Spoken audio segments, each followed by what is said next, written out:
I'm going to turn the microphone over to EEO Assistant Commissioner Ayanna Titus to officially kick us off. Thank you. Thank you, Bonnie. And again, my name is Ayanna Titus. I'm the Assistant Commissioner for Equal Employment Opportunity here at Parks. I do want to say again, welcome to our first 2022 program, Women in Leadership, Redefining and Executing Your Vision. I know we're coming to an end in Women's History Month, but I look at today as not a celebration of endings, but really a moment to contemplate new beginnings and to think about where we are, where do we want to go, where do we want to be.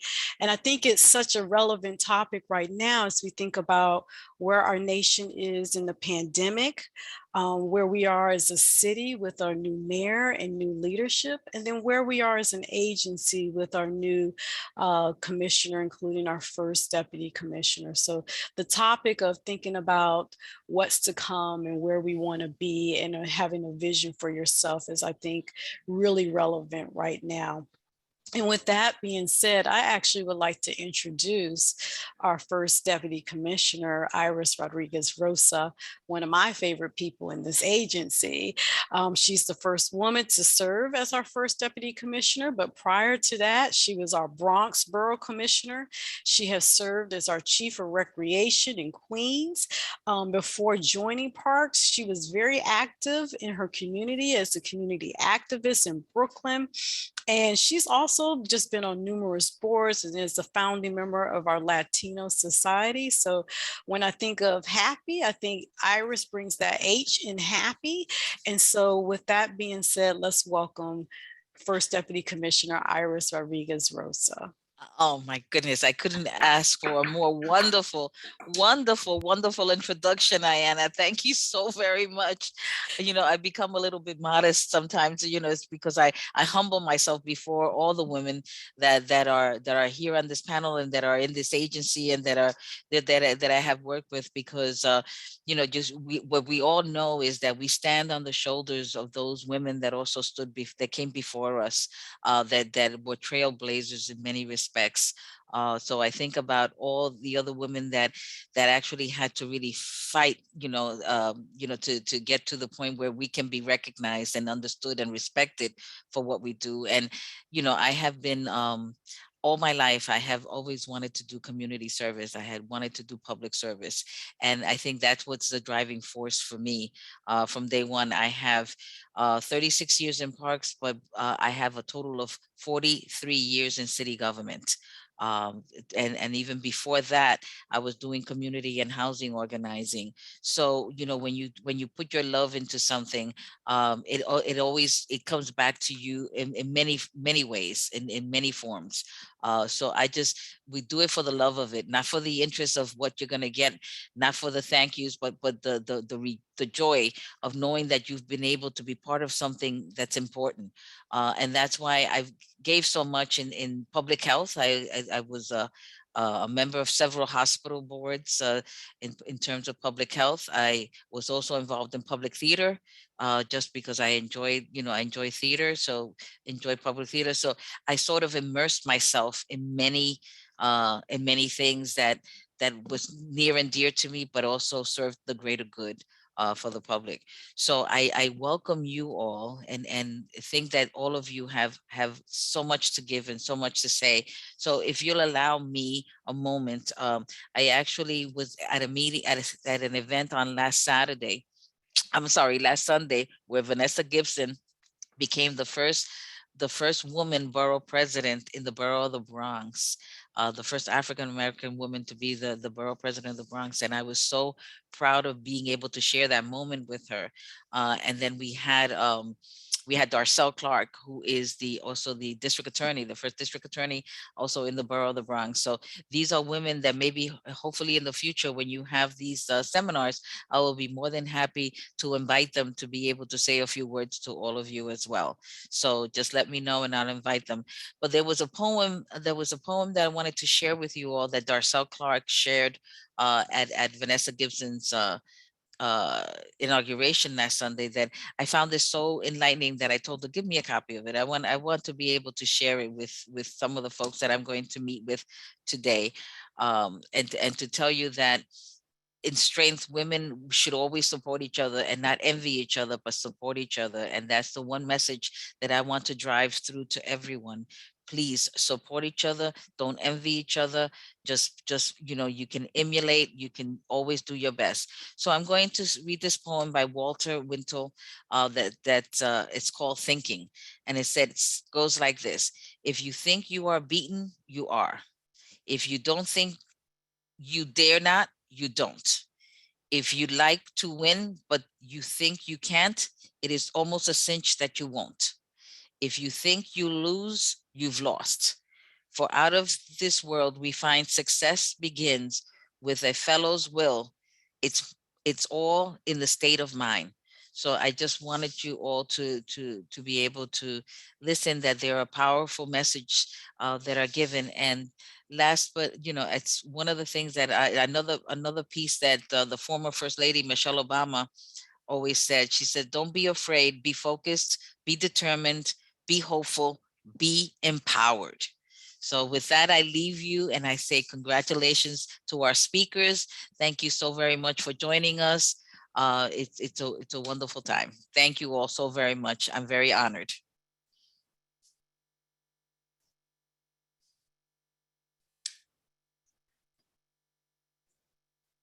Thank you, First Deputy Commissioner.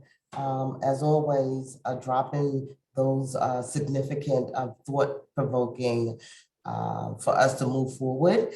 So thinking of what we can do. So I appreciate that. Appreciate your support.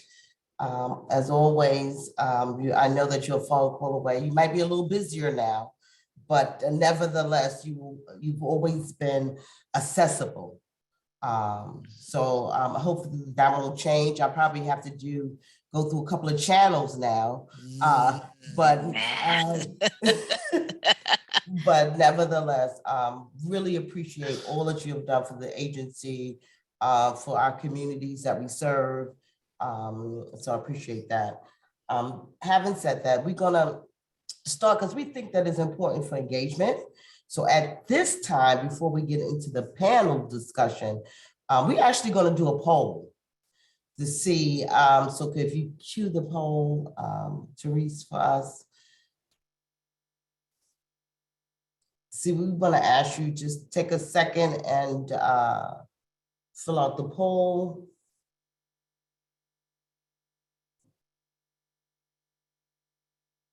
And it's about planting seeds to grow your vision. And it's about yourself.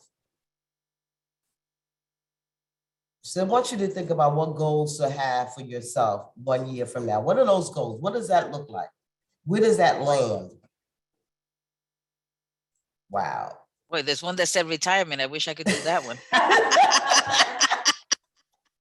Well, I will tell you, only 7% said retirement. So I think the women and men that are here is not looking to retire, but wanting to create a work-life balance, it says. Some people, 54% of you said, listen, I need a change of career, whatever that looks like. Someone said, 56% of you said, or 57 now, improving your physical and mental health. And then 46% said, I need to strengthen my relationship, my personal relationships.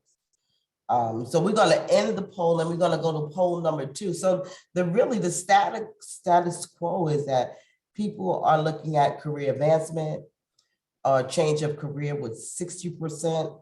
65% of you said, listen, I need work-life balance. And maybe the city needs to revisit teleworking. And what does that look like? Hybrid scheduling. And the other part is really significant is improving your physical and mental health. 59% said that that's important to them. So we're going to stop this first poll and we're going to go to poll number 2.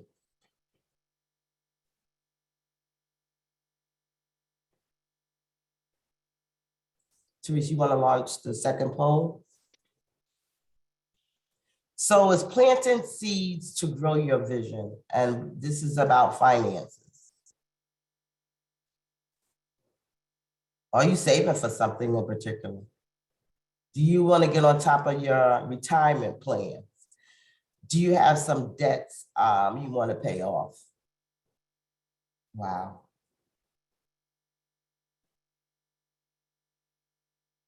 I don't know what you all are saving for, but 66% of y'all are saving for something. I don't know what that is. And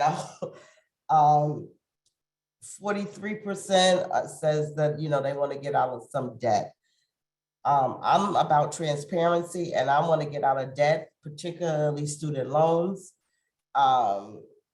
Is a stickler with me, but it looks like 64% said they're saving for something in particular, and 64% said that they are trying to get on top of their retirement plans.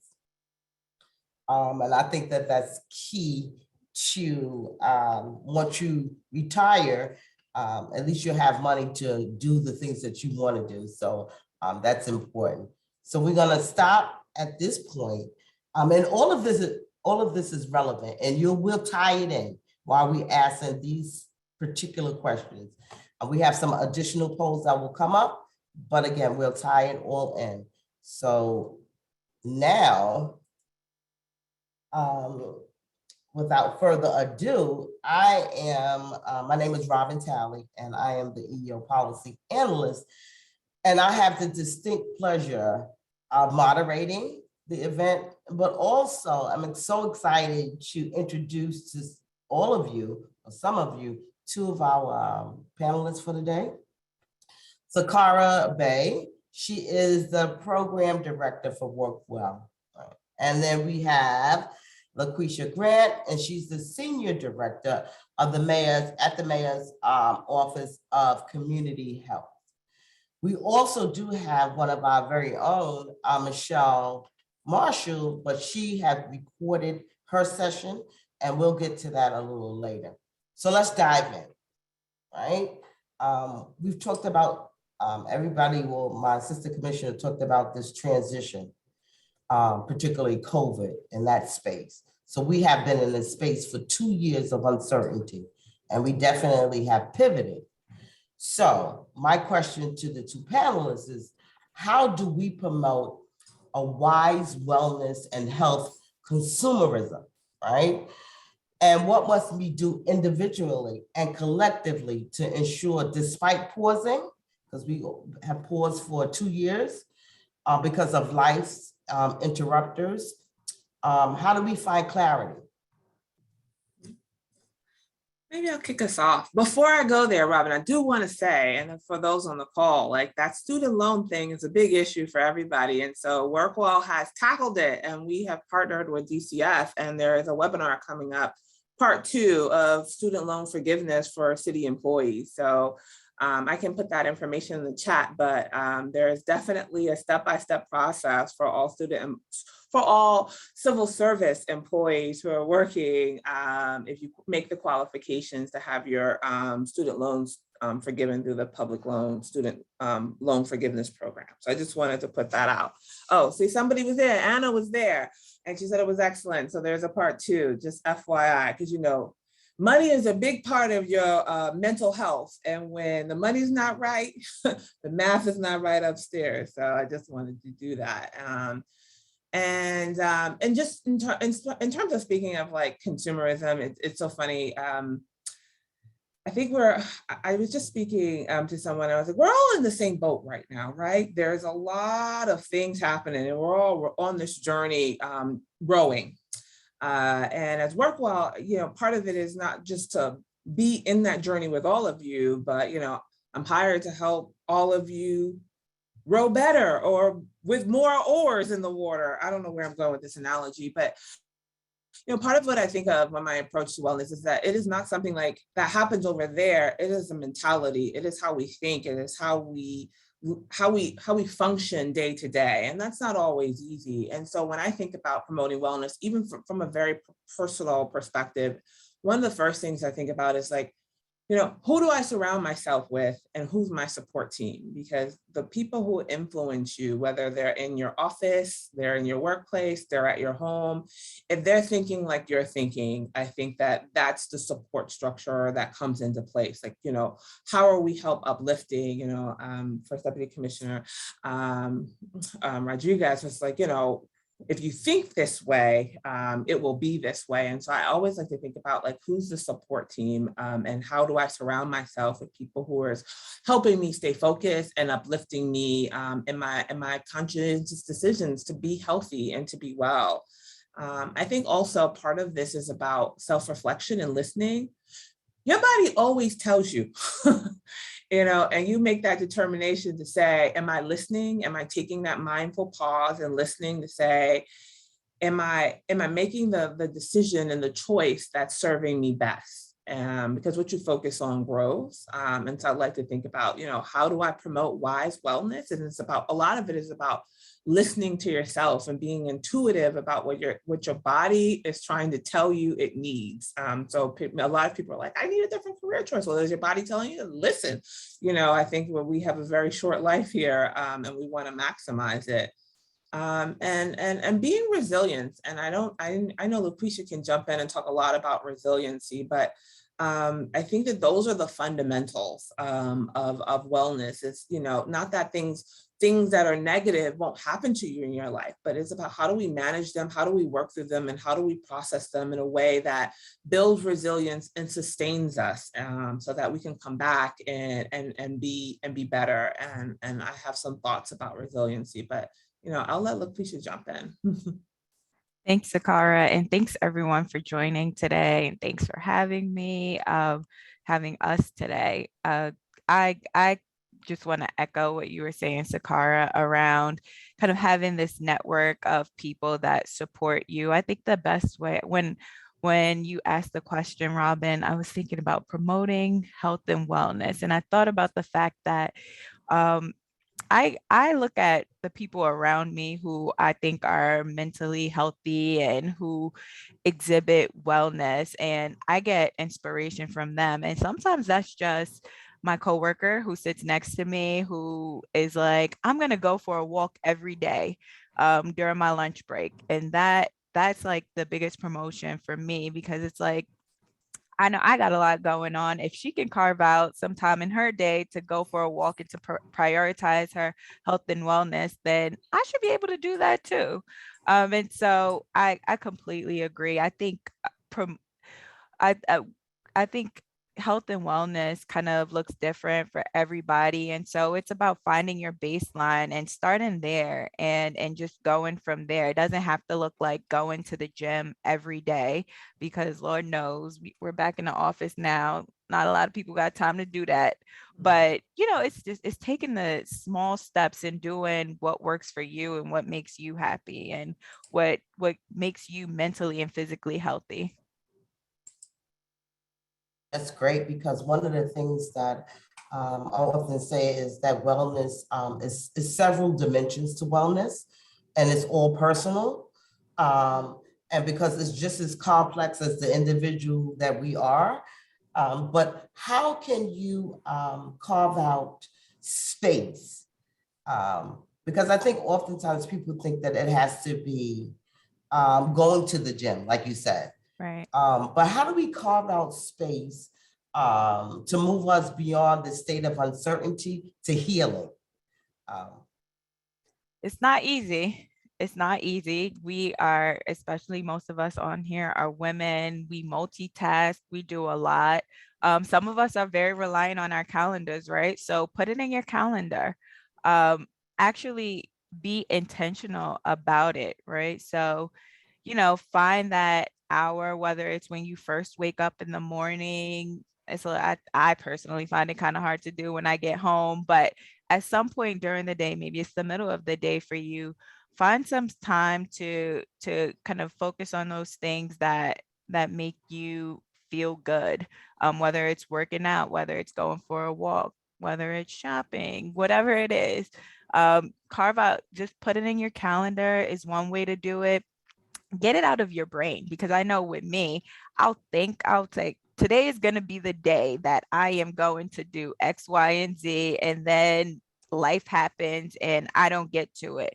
But when I actually plan for it, and you do have to actually take the time and plan for self-care and for wellness, we got to treat it like it's a meeting that we have to go to, right? Like a meeting with our boss or with some heads of our agencies, a really important meeting that we prepare for, that sort of thing. We got to give it the same weight and really take it seriously and really be intentional about it. So you talk about intentional. So Sakara, you had made a statement about resilience, right? We spend a lot of talk a lot about wellness and burnout. And we really don't talk about resilience and how important it is to look at those small victories. We often stay in the space of if, right? So talk to me a little bit about resilience and wellness.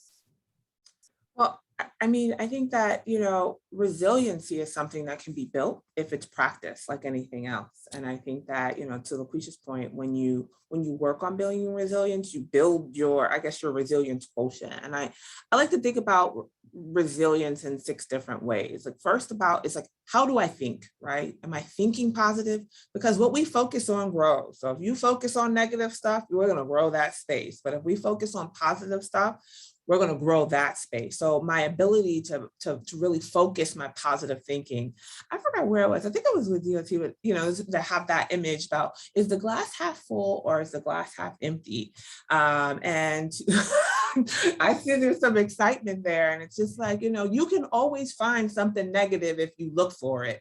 But you know what? You can find something positive if you look for that. And that's going to be a definite addition to your ability to be resilient and to be triumphant and to bounce back. It's not that something won't happen to you that might be not what you planned or not what you wanted, but it's about how do I bounce back? So my first thinking is about how do we think? And is it positive? Can I find the opportunity? And this is not about like fairy tales and unicorns, but there's an opportunity in everything, and our ability to find that opportunity and be positive about it and to reorient it into something that will actually help us drive us to the next step is about what is the definition of resilience. The second thing is about focusing on you. When I think about resiliency, we as caregivers, and there are many people on the call who are caregivers. I know as a mom of a small child, from the moment I wake up to the morning I go to sleep, there is somebody who needs something, right?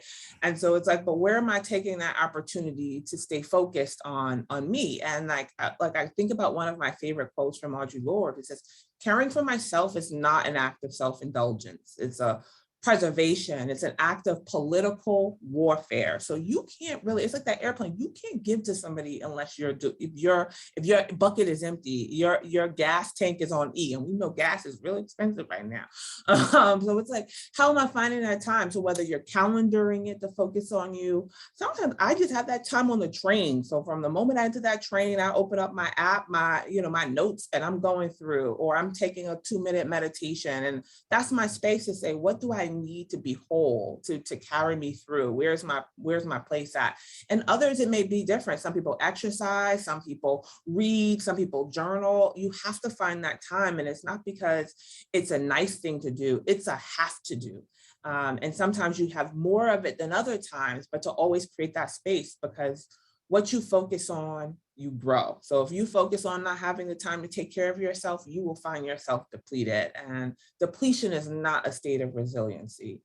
And sometimes you have to shift your focus. When I think about resiliency, I think about, sometimes, when things are going good, I'm planning 1 year, 2 years, I can plan away. And when things are real stressed and real tight, I'm thinking moment to moment. Like we all know the workplace these days, everybody is, responsive to that poll, and they're finding greener pastures somewhere else. But for those of us who are left, who are towing the load, it can be really stressful. And sometimes I'm thinking, I'm going to show up to work today and I'm going to focus on today.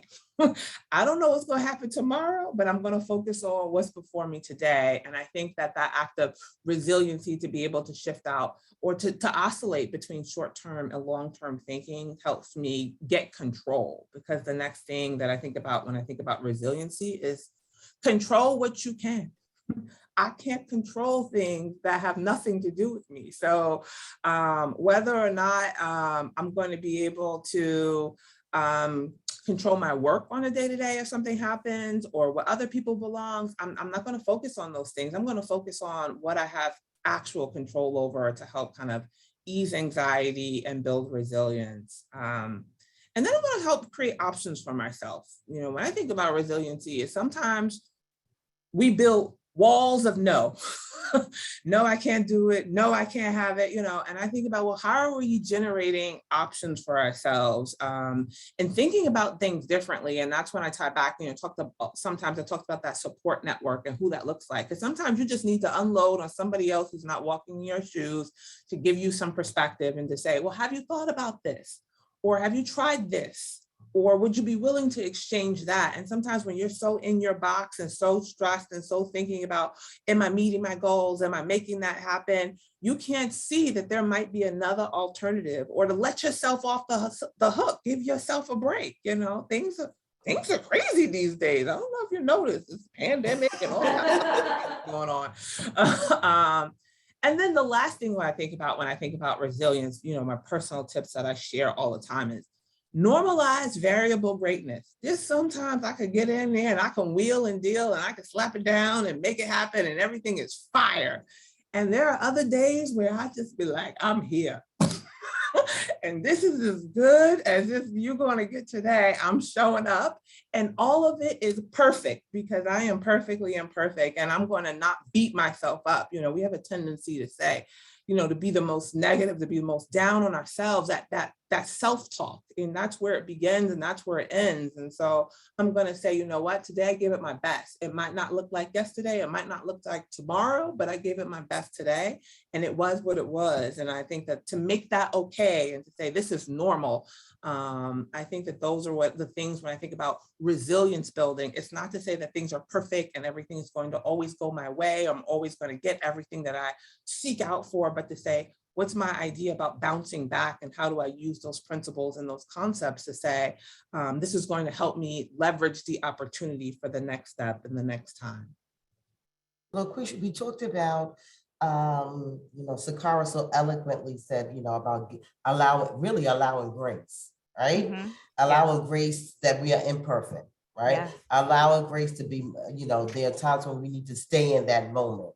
And then there are times when we can forecast what it looks like 2 years from now. Right. And it's these ebbs and flows of wellness, right?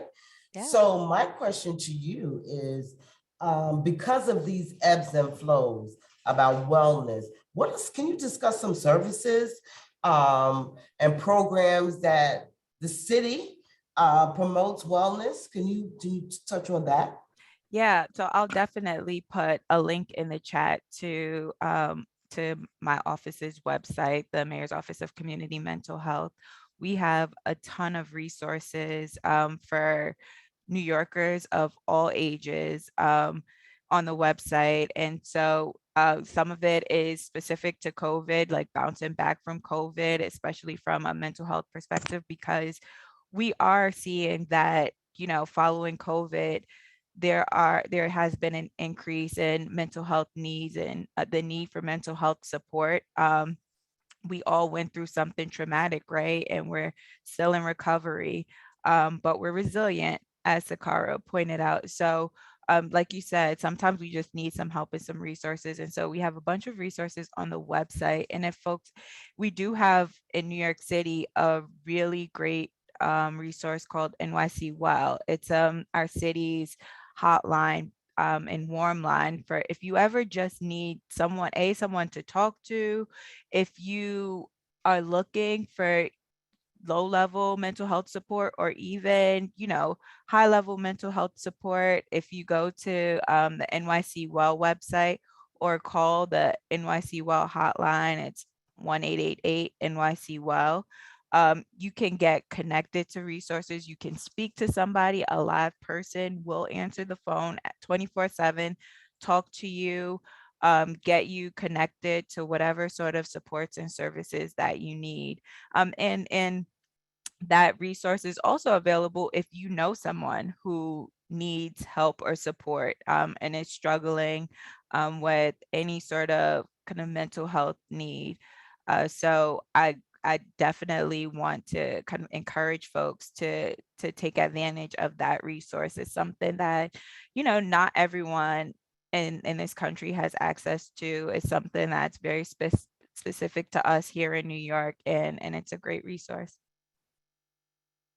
I know that WorkWell does, just like the mayor's office of community health, have wonderful programs and support services for New Yorkers.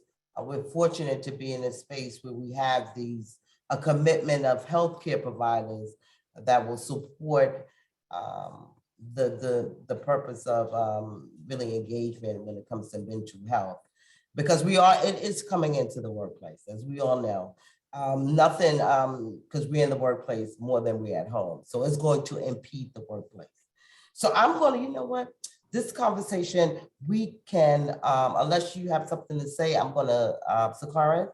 I just wanted to also tie in, the New York City EAP is specifically for New York City employees too. So and they actually have working knowledge of providers that are more aligned with City of New York, like health insurance and where people are going and where people are finding traction. So I also wanted to avail that resource to this room, but also WorkWell has tons. I always get this thing, it's like people have never heard of us. I was like, how? How has it never heard of us? We're working so hard to get you to hear of us. But like, there's tons of things, like when you think about that self-care, we try to focus so much on self-care because as civil servants, many of you might be on this call, civil servants, you spend your time serving others. And so those are the exact people who don't take care of themselves, the caregivers. And so we spend a lot of time providing offerings on all kinds of things. And we talked about earlier, like this multi-dimensional factor of wellness. And like, well, we talked about the student loans. Well, that's one dimension of wellness, but there are many other dimensions that we focus on. So I would invite anybody to kind of poke around. I listed a website in the chat and just say, where can I engage? And we bring those direct to your work site. Now that COVID is still here, but we're working with you. We're working with you, COVID. But, we in the work sites are back open. We can come back out to the work sites and do all kinds of things because we know a lot of us spend a lot of our day at the office. What better opportunity or time to say, either I'm going to focus on my self-care, I'm going to focus on my goal planning, I'm going to focus on mindful journaling to help me stay clear and conscious of the goals that I set for myself. So I also wanted to extend that to each of you as well. Well, thank you so much, because you segued it perfectly into the next part of this session. We wanted to move beyond the scope of, we all are dealing with whatever we're dealing, wherever that lands for you. But we thought it was really important to not to stay in that space of uncertainty, to recognize that we all have been traumatized in some capacity with COVID. We paused our life, we pivoted. And so now we should really be in a space of, what do I need to do to go to the next level, whatever that is. Some of the questions, the poll questions will have a direct link to the next discussion of conversation that we're gonna have. So there are two more polls that I want y'all to engage in before we go to the next session. So could you cue that up? So it's planting seeds to grow your vision at home. Does the garden or house plant need some TLC? Are you hoping to save up for a new place? Are there some home improvements in your current place? Do you need to organize and make room? Wow. Well, I would say living in New York, we have limited space. And so it appears that you're overindulging in what you're buying because everyone wants to be organized and make room. So in order for you to move to the next level, you need to purge. So I know for me, I have tons of shoes. It's time for me to purge. So 70% of you said, I need to organize and make room. There are a few that 48% said they need some home improvement. And some people are looking for a new place. 46% said they're looking for a new place. And this is indicative of being organized and making room. In order to have self-care, you gotta remove some things, right? And it may start with you reorganizing your space, right? And so I'm gonna pause at that, and then the next poll should come up. So the next thing is planting seeds to grow your vision work. What will you be doing, right? Do you want to make a change to where you work? Do you want to start a new career? Do you want to own your own business? Do you want a side job? I don't know who would want a side job, but I know I'm overwhelmed with one. So, but do you want a side job? Do you want your retirement to be your next career? Because that's a career choice. Retirement is a career choice. So if y'all want to plug your results in, I didn't see the poll. Yeah, it kind of popped up and went away. Okay, can you share the poll? There. Oh. Okay, stop sharing. Could you start the poll again, Terese? Does everybody see the poll? Okay. Yep. Oh. Okay. Wow, interesting because 42% says, 43% that they want to start their next career, whatever that looks like. We have some entrepreneurs here because 37% said they want to start their own business. And I think it goes to that work-life balance, even though having your own business is you have to be dedicated to that business, and it takes 150%. So if you don't think that you have balance now, work-life balance, but if it's a passion and if it's a purpose of yours, then it's okay. So 49%, 46% said they want to start their next career. 25% said I'm ready to retire. That's going to be my new career choice, is retirement. So we're going to stop sharing. Adrienne wrote in the chat that her answer wasn't there. Her answer would be that she wants to grow in her current workplace. I would echo that one. That would be my answer. Oh, great. So I'm going to stop Lots sharing. of agreement. Yeah.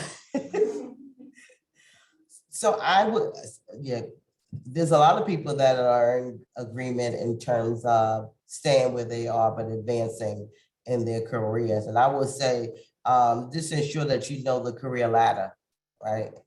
Because it's octopuses to career ladder. You think it's one ladder and it can merge off into several different ladders within the scope of your journey, career journey. So just be mindful that where you are may not where you land at, right? And so having said that, and I said, well, how is this all tied in? Why are we asking these questions? Well, one of the things that I think, I don't know if Commissioner Rodriguez said it or one of the panelists said it, is that you have to envision where you want to go, right? If you say no, then you're going to be in a place of no, right? And so one of the things, and we have a video to show you, is that how do you make that vision into some actionable items? Because we could do a lot of talking about what we want to do, but let's move it. Let's move the needle a little bit to say, what can I do, right? And so this is where we're going to start with. Hello, everyone. I'm pleased to be with you virtually to share on this amazing topic of vision. One of the most powerful tools toward redefining and executing your vision is a vision board. Now, while the textbook definition of a vision board states it's a collage of images and words representing a person's wishes and goals intended to serve as inspiration or motivation. I promise you, it goes deeper than that. I will share with you how creating your own vision board will not only inspire and motivate, your vision board will also allow you to co-create what you intentionally want to be, do, and have. Let's dive in. Your vision board can be physical, a piece of poster board, some magazine clippings, and a glue stick. You're all set. Or it can be digital, using an app such as PowerPoint, Pinterest, or Canva. The essential keys are what you place on your vision board and how often you're looking at it. Why? Because in creating your vision board, it allows you to place on it what you want to happen in your life.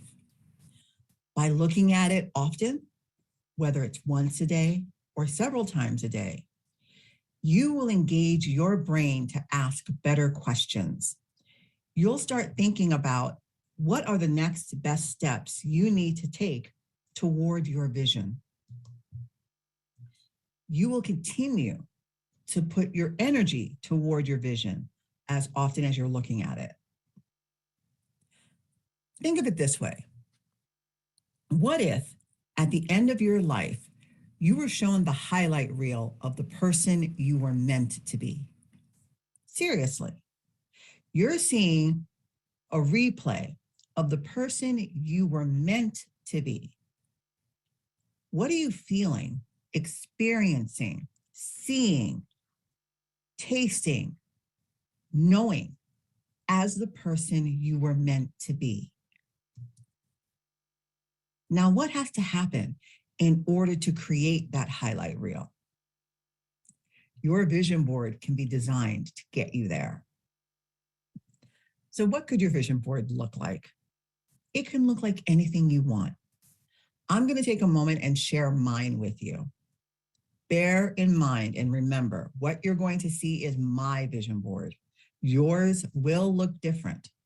The only purpose of my sharing is to give you an idea of how the thinking prompts can be translated onto your own vision board. So I'm going to take a moment to share mine.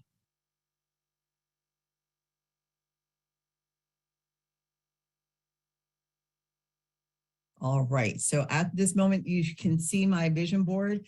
And to take a quick look, you'll notice that I do have it divided into sections. Some of the think prompts that were mentioned earlier, such as work, what job will you be doing? That translates to business in my vision board. And in the business section, I have included my various career and business goals. I also added a word prompt that allows me to think outside the box, finding original, creative, unique solutions. Focus. Another one of the thinking prompts that we were given is home, and I've translated that to dwelling. This allows me to focus on what I want my dwelling to look like. So the next step that I could take could be as small as cleaning and organizing my current apartment. Then the next step after that could be possibly house hunting for an apartment that has a similar look. For finances, I have the financial freedom section. And because I'm a nerd, I took the screenshot of my bank app and I changed the amounts to reflect what I want my bank account to look like at minimum when I open my bank app on a daily basis. In doing this again allows me to focus on what are the next best action steps I can take to get me to this goal. The thinking prompt that might have been a little daunting for everyone when you heard it was yourself. Yourself mentally, physically, socially, personally, and in your relationships. What does that look and feel like? In these different sections, I covered that. As an example for love, love includes self-care and relationships, as well as a word prompt, living in freedom every day, life. Now, for myself, I've also invoked an avatar and a spirit animal. Now, an avatar is a fictitious character. I use a fictitious character that invokes the personality traits that I'd like to possess. For me, that's Olivia Pope from Scandal, specifically seasons 1 and 2. This character commands any space that she's in. She's revered, respected, caring, intelligent, and deeply loved. Anytime I feel out of sorts, I think of my avatar and take on that posturing. This is not a fake it till you make it type of thing. This is a practice until it is ingrained in me. My spirit animal is a French bulldog because a French bulldog is loyal, protective, tenacious, playful, energetic, and cute. I also want to see myself on the cover of a reputable magazine one day. I see myself as an influencer. All of these different prompts, these are things that'll have me engage my brain to ask, what is the next best action I need to take to get closer to this? I also have explore because I want to travel. And I'm going to spend a little bit of time on this because this specific picture that you see here is magic. Under explore, I have my top 3 destinations. And this picture is actually a picture that is from Hawaii. So for Hawaii, I'm asking myself, what are the steps that I need to take to get there? And I figured it out. I bought a one-way ticket to Hawaii first. Then a few months later, I bought the return trip. Then I found an Airbnb. Notice, I took steps, manageable chunks, because focusing on the full travel package was overwhelming. So you're asking, what is the magic of this picture? And I'm going to tell you. In August 2019, I did take that trip to Hawaii. And the bungalow that I stayed in was literally 10 feet away from the shore. And on my first day there, when I arrived, I walked out to the shore and the image of the shore, where I was this exact image. I was looking at this exact view. And it was at that moment that I clearly believed and understood the power of having a vision board and having that in front of me and knowing that I have the power to make that happen. So now that I have actually visited Hawaii and I have accomplished that, I can now change that image to the Greek Isles, and we will see how that's going to work out. But I have the full belief that I will get exactly what I desire. You get the idea. Your own vision board can get you to use your self-authorizing power to grow into your future. I want to take a moment and play. So I want you to play along with me. Let's all together take a deep breath and exhale slowly. Deep breath in again and exhale slowly. I'd like you to keep breathing in that nice, slow cadence. And while you're doing this, taking those nice, slow breaths, start visualizing. Where do you see yourself? Remember, keep your feet flat on the floor. I want you to be grounded. As you're visualizing yourself of where you want to be, to bridge the gap from where you are now to where you want to be, what action steps do you need to take an hour from now, a week from now, a month, maybe a year? Visualize yourself taking that action. How does it feel? I hope it feels good, because it should. You have all the capability within you to create the life you want. If it's safe for you to do so, keep your eyes closed. I want to share an inspirational passage that resonates with me as a reminder to be our best selves. And again, if you can, keep your eyes closed. Because I want you to hear these words in your head, in your heart, and in your spirit. Our deepest fear is not that we're inadequate. Our deepest fear is that we are powerful beyond measure. It is our light, not our darkness, that most frightens us. We ask ourselves, who am I to be brilliant, gorgeous, talented, and fabulous? Actually, who are you not to be? You are a child of God. Your playing small does not serve the world. There is nothing enlightened about shrinking so that other people won't feel insecure around you. We are born to make manifest the glory of God that is within us. It is not just in some of us. It is in everyone.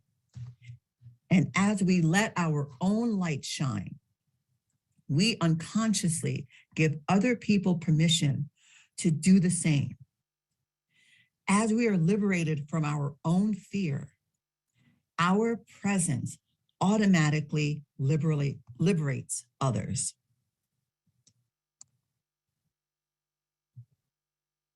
Open your eyes and put a smile on that gorgeous face of yours. That passage was written by Marianne Williamson, and it strikes true for everyone here today. You are not done. Stop playing small. Create your vision board. You can be, do, and have anything you want. Redefine and execute your vision. Thank you so much. And I am especially grateful to the Women in Leadership team for allowing me to share with you today. Well, that was Michele Marshall. And how does that resonate? You know, how do we tie that all in? Well, we asked those pertinent questions, those 4 polling questions for a reason. Is to get you to start thinking about being authentically your best self by stepping up. I will tell you, a vision board is a powerful tool to say, yes, I am important, and move beyond our talks into some type of actionable action, right? And so I think it's important, though we have these stressors, to not let that limit us and say that we can't achieve something. So to my panelists, I have a question. Is purpose and passion needed in identifying a vision? Well, first, I want to say that was powerful, and I want to do an electronic vision board ASAP. So any resources around that, I'm all for it. It's purpose. You said it's purpose, and what was the other one? Passion. Purpose and passion. I think purpose and passion are incredibly helpful for creating a vision board, but I think really all you need is the desire to do it, like the desire to set a vision, the desire to set a goal. I'm all about the baby steps, right? And I think we have passion for a lot of things. We see purpose in our lives, but we don't often, sometimes we can be so overwhelmed by both those things that we don't take the first step. And I think creating a vision board or just even writing down your goals and your visions are a powerful first step. And so I just encourage everyone to kind of just start wherever you are. If you don't, if that passion is not there yet, then it might come like along the way during this process of creating your vision board and taking action step by step. And so I would just encourage people to kind of not be so overwhelmed in thinking that you have to have it all together in order to go through this journey. So Sakara, I have a question for you, right? And the question is, in your opinion, what does an individual need, have, and be willing to let go of in order to develop the vision? I think sometimes we're a little scared to make steps for it might impede on someone else's opinions. So what do you think about that? Oh, absolutely. I think first, I would just say everyone has exactly what they need internal to them. I think you have exactly what you need to go where you want to go. I think in terms of, just to loop back to this question about purpose and passion, I'd always been one of those people who were like, oh my goodness, I just feel so terrible about myself. Like all those people who knew exactly what they wanted to do when they grew up. Like, I'm going to be this, I'm going to be a baker.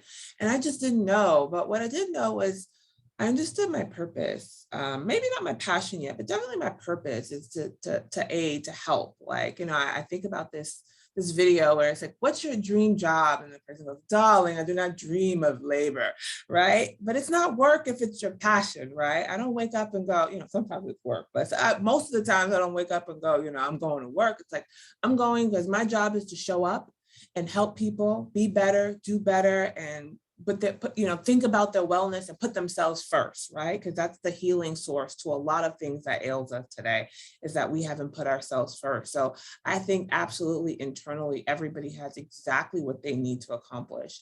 And then I think also just thinking about that exploratory space and to allow yourself the freedom of journey. Sometimes what you really think you really want to do, if you allow yourself that opportunity to engage and to explore, you might discover something else about yourself, or that hidden passion, or that other thing. And meanwhile, you're 30,000 miles, going 30,000 miles an hour on that thing that you thought. I do this activity sometimes when I run these sessions on aligning purposes, for people to do a values activity. And you write down, like, let's say your 10, 15, 20 top values. This is what I value in my life, and to prioritize and to organize them. To help people understand, number one, what their core values are, and then to let them understand that it doesn't matter what you do, as long as it's in alignment with your values, you will feel passion and purpose about it. And so sometimes that lets you off the hook. What you actually do day to day, or your vision, what your vision board might have swapped out a picture for Hawaii and swapped in a vision of Tokyo or the Hudson Valley or whatever it is. But if the value underpinning is that, to say, I want to do things that invest in me, and this is what it looks like, it doesn't matter how the picture changes or how the focus changes, is that you're in alignment with your values and your purpose. And I think that that's what people should remember, as opposed to trying to maybe set up false structures that actually are in line with them, to give yourself that freedom and that opportunity to also be exploratory, and to possibly reinvent yourself from what the version that you might have defined yourself originally as, or reinforce, like, these are my values and I'm on target and I'm doing exactly the thing that I thought I should do, or I'm following that intuition, I'm following that lead, that purpose. And I think that if you continue to think yourself like, I have everything that I need to do that, as long as I seek it out and I focus on it, you'll be on the right track. Those are just my thoughts and my perspectives about that. Oh, I got to give you an amen on that one. That was Yeah, because I think it's important to give yourself permission to change, yeah. right? I think there are times when we feel that we have to be in a box, right? And you give yourself permission for change. right? Because change is an evolution, right? And what your priorities and what your visions that you have for yourself 10 years ago is not the vision that you might have for yourself today. It's so funny. I'm the person, I'm like the opposite person. Like I'm the person who decided what I did want to do by figuring out what I did not want to do. I don't want to do that. So, you know, I'm on my journey purely in terms of being kind of my compass is that kind of that values, that purpose thing. And if I experience it and I was like, ooh, that's not for me. I'm not going to do it twice, you know, kind of, as opposed to, you know, I'm going to do that and then working to build this architecture that leads you directly there. I give myself permission to say, I'm going to try things and it's either going to be in alignment or it's not. And that's okay too. And it's just, there's no right answer here. There's only what you want and what you don't want and what brings value and focus to your life. And joy. And sometimes we miss the joy, particularly as women. We're just so busy doing. We're doing, and then doing some more, and then showing up for other people and showing up for that person. And then we're like, well, where's the joy and how do we show up for ourselves? And I think sometimes giving yourself permission to reinvent, to step back, to let it, to step away, to not be the person who always has it together all the time, and to the person to say, I don't know, I don't got it, and to be whole. I think that those things are really just as valuable as being focused and as being and knowing and growing that area that you do know. To the other side is true too. So here's a question for both of you. How has the idea of mapping out a vision helped you get to where you are? And what advice would you have for others to want to set off into a similar direction? Yeah, I think mapping is, I'm all about, if you write it down, if you put it on paper, it can become a reality. Like that's the first step in creating your map. And when you vision something out, you kind of get to see, you start the process of kind of identifying what the journey might be. To your point, Robin, the journey is going to go in many different directions. Who knew that we would be in the position that we're in now, or where we were a year or two ago, during the height of the pandemic? Like everything got turned upside down. But to Sakara's point, if you hold fast to your values and you make sure that your actions and your visions align with your values, then you're always going to be on track, right? So you can map out, and it's important to kind of map out, have a plan.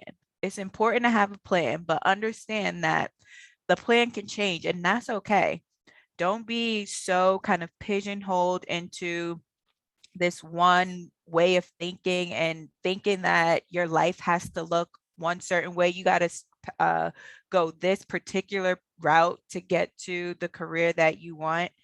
Be open to flexibility, because life just does not work like that. And if you kind of pigeonhole yourself into that way of thinking, then you set yourself up for disappointment and not being as successful as you can be if you just give yourself permission to bend and mold and go with the wind a little bit.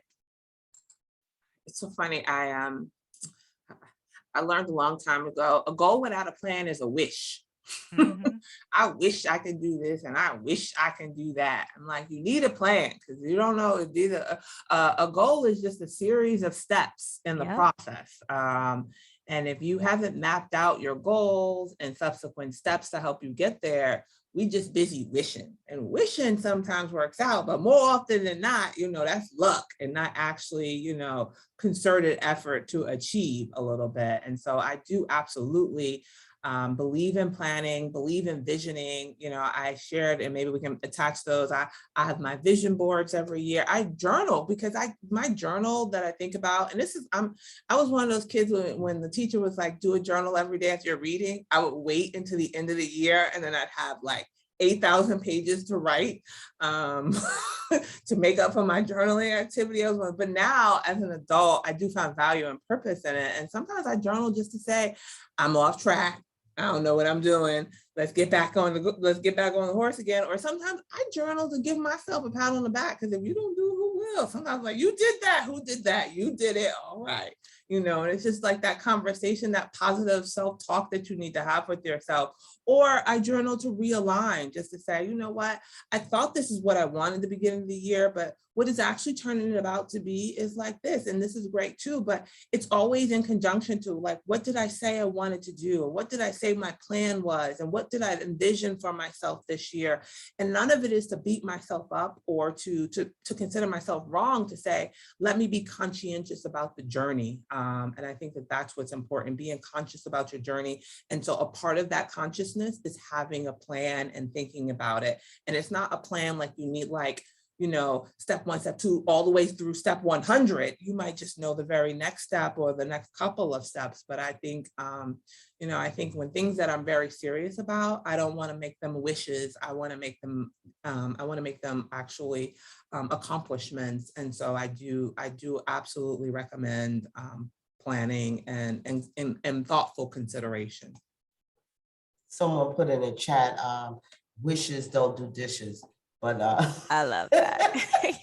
And they don't pay the bills. So they put that in the chat. I want to give the opportunity for our participants, because I will say this. We are a team, women in leadership, but we are best selves because we put things out there for you to be engaged. So we want to ask you, do you have any questions for the panelists? Anything that you want to discuss? We also want to charge you to think about creating your vision board, or a journal, self-care.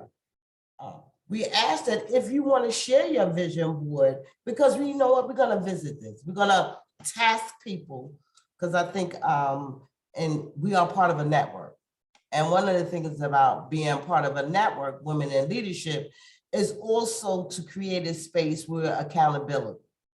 So those of you who are brave enough and want to be accountable and have us task you on it, reach out to us and say, listen, this is my vision. Here's my vision board. And that a year from now, because that's what we're discussing, we're gonna email you or get in contact with you and say, did you accomplish anything on that vision board that you said you were going to do? But for right now, and then we have links. We're going to provide resources for you in terms of how to create your vision board template. We have some books that we put in the chat, particularly about self-healing. So does anybody have any questions? Please put them in the chat.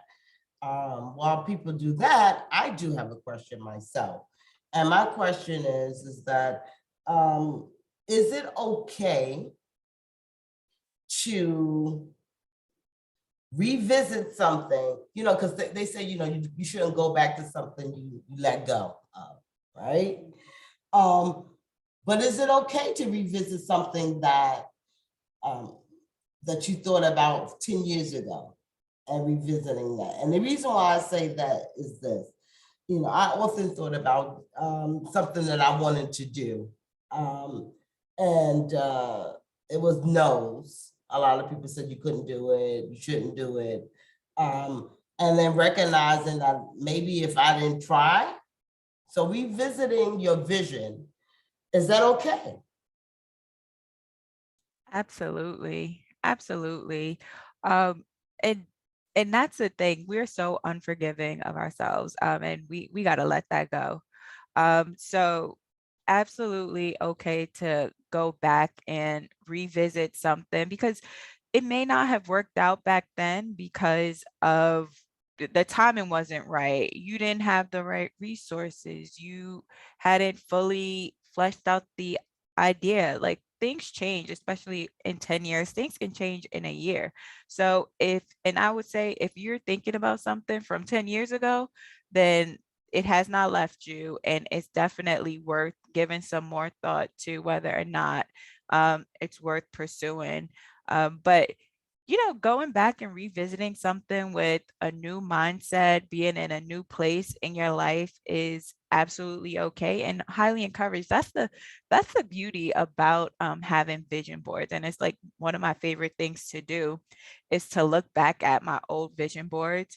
This is why I really want to do an electronic one. This would make that a lot easier, take up less space in my house. But looking back at old vision boards and seeing kind of what my thoughts, my dreams, and my ideas and my visions were back then, and seeing if I still carry some of that, if I'm still, have I achieved all of that, and if not, is that something that I want to achieve?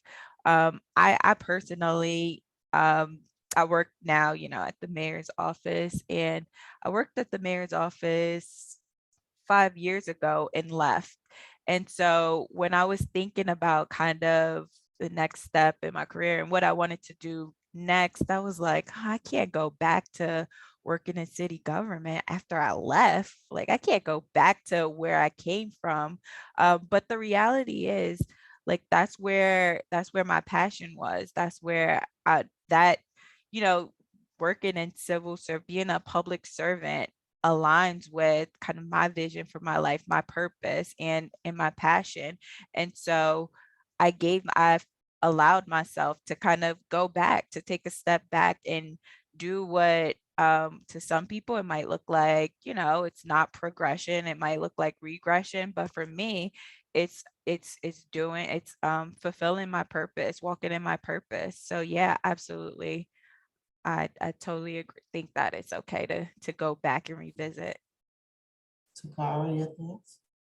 I Sakara, your really thoughts? support what Laquisha said. Also, it's like, who made that rule up? Like, it's my life. If I want to go back and revisit something, I'm gonna do that. If I don't want to do that, I'm gonna go forward. I'm like, Okay. I think that these arbitrary and capricious rules about life, and just to say, you know what, your life is yours, and you only get one.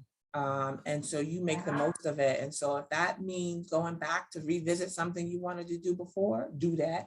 If that means, you know what, you done been there, done that, and know you don't need to go back, well, you do that too. It's sort of like, I get one opportunity, and before it's too late, to be able to say, I gave it my best shot, and I'm happy with what I've done. We live each day to say, maybe you do get this next opportunity to go back and change something or correct something or invest in something that you always wanted to, that you didn't get the opportunity. So I'm all for banishing the rules and living your very best life, and whatever that looks like. Absolutely. So Sunny, we have a question in the chat. Sunny says, do you have any tips for how I can encourage other friends who feel lost about creating their own vision board and plan? For them, it feels like a pointless exercise.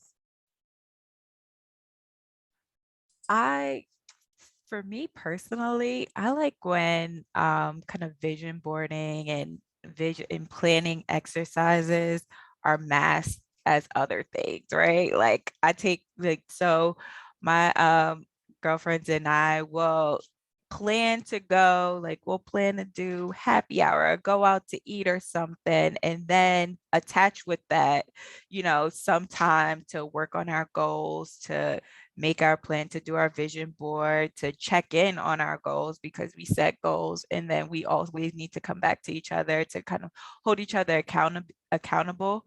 So I think that might be one way. Just mask it as something else, make it add some spice to it, some fun to it. And then another thing is, I think when we think about vision boarding, we think about kind of that, having the paper and the cutouts, and that it looks a certain way to most people. And I think if we step away from that a little bit and, let folks know that it doesn't have to be all of that. It can be just as simple as kind of writing some things down.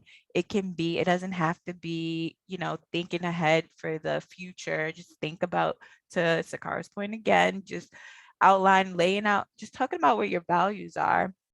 And in the course of that conversation, kind of talking about, how do I get to a place where I'm I'm carrying out my values. I'm fulfilling my values. That would be my advice. Also, we have this thing, I think that's a part, we have this thing called self-help. Like, if you're like, we gonna do a vision board, you're like, people are like, bye. But if you just, you know what, in casual conversation, you know, what do you want to accomplish for the year ahead? Like, you can totally engage somebody in this conversation without the labels or the concrete structure. And I think it's the other thing that I think is like, you know, be the change. You know, oftentimes, you know, you just got to lead by example, and, you know, have yours, talk about yours. And when people see you, that people find value in it, they will gravitate to it. I do believe there are many pathways, and this is working for you, but they might have another pathway, and to allow them that freedom. But I totally think that this, when it comes down to purpose and values and people achieving what they want to achieve, I feel like that conversation resonates with everybody. And it's just what it looks like from day to day may look different. But if you want to just engage in a simple conversation and say, hey, have you thought about what you want to do 5 years from now, tomorrow? And I think that those are just, you know, friendly conversations that can just flow. Well, I don't know about anybody else, but I have certainly had aha moments throughout this entire event. I recognize that I have to be the change, right? I have to be intentional about what I want to create for myself. I define my own value, right? And self-care is important to clarity. So I know that moving forward, if you was to ask me a year from now, because I'm gonna hold people could hold me accountable, where do I see myself? I do have a clear vision about what it is that I want to, you know, happen in my life. So at this moment, I am going to say thank you. Thank you so much to our panelists. Well, we're gonna formally get into that. But at this moment, I'm gonna have our assistant commissioner, my assistant commissioner, because she's not everybody's assistant commissioner, but my assistant commissioner to come in and just do some closing remarks, and then I'll be back. Thank you, Robin. So I do want to just say, echo what Robin was saying a little bit earlier, which is that I feel very full, like I've had like a nice protein shake and, you know, a steak and some stuff, and I could take a nap, but I feel very full from this session because it gave me a lot to really think about. Some of my key takeaways was really what I focus on grows, and what Sakara was really kind of reiterating to us about where we channeling our energy and what are we thinking about. And Laquisha really helped us to understand resiliency and our health and wellness, and taking some time for ourselves. I also so appreciated Michele giving us an example of her vision board, and she definitely was very inspirational in terms of what are some kind of buzzwords that we need to kind of get our ideas flowing and how we think about ourselves. And I also have to say, I felt like I was also taking notes from the panel in the chat, and that's what I want to call them. There was a chat panel going on, and I got great tips from the chat, from, you know, getting rid of toxic habits in relationships, to giving yourself grace. And then Jana put in there the digital vision board. So if you didn't see that, check that out. And Shannon gave us the day 0 project. So there were some great things going on in the chat. And I know Bonnie also put in some resources for us. So I feel like today was a really good session. And I said earlier, we were focusing on new beginnings. And this was a great start as to how do I think about that new beginning? Who am I? What do I want to be? What do I want to do in the next few years, whether it's career or personal life? What do I value? So I feel like a lot of these questions were explored, and this is an opportunity for us to really kind of sit down with ourselves and self-reflect and think about what's next?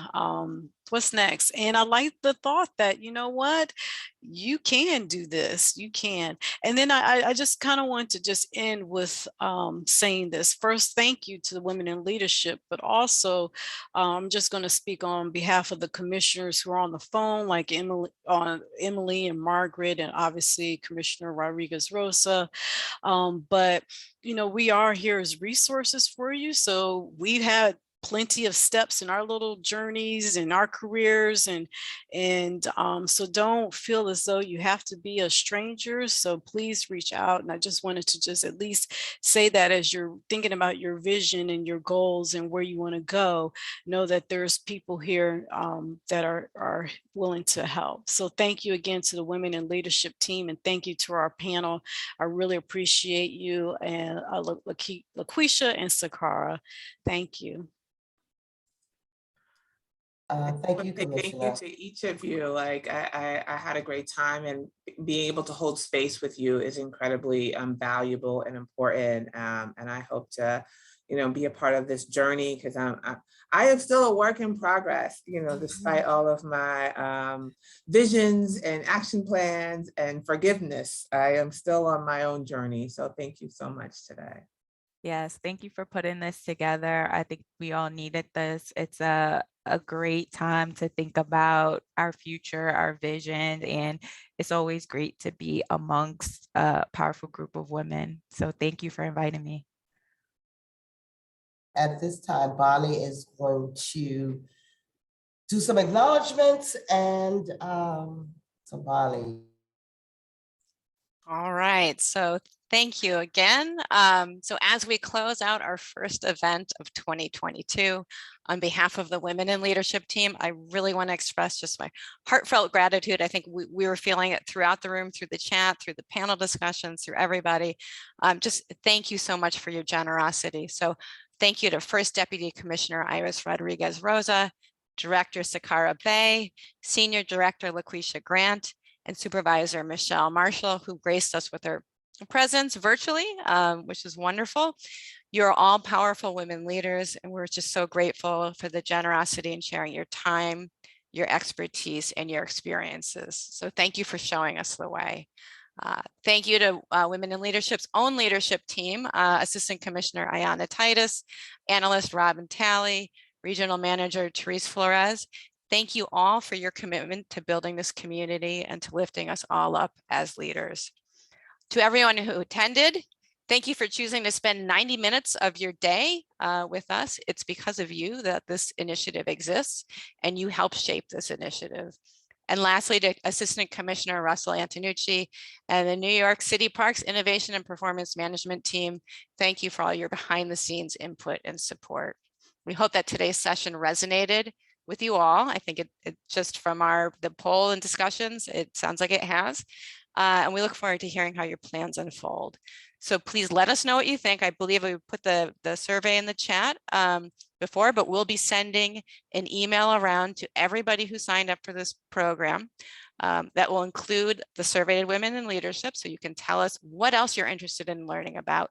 If you want an accountability partner on your vision board, I think that is something that could be something we could coordinate, as well as resources, plenty of resources, all of the resources that were shared in the chat, and also from our esteemed panelists and guests. So we'll have that in your inbox, hopefully by the end of the day. So again, thank you very, very much. And if there aren't any more comments or questions, happy Wednesday. I just ask that our panelists just stay on for a short little debrief. Again, thank you all for participating. There was no women in leadership without the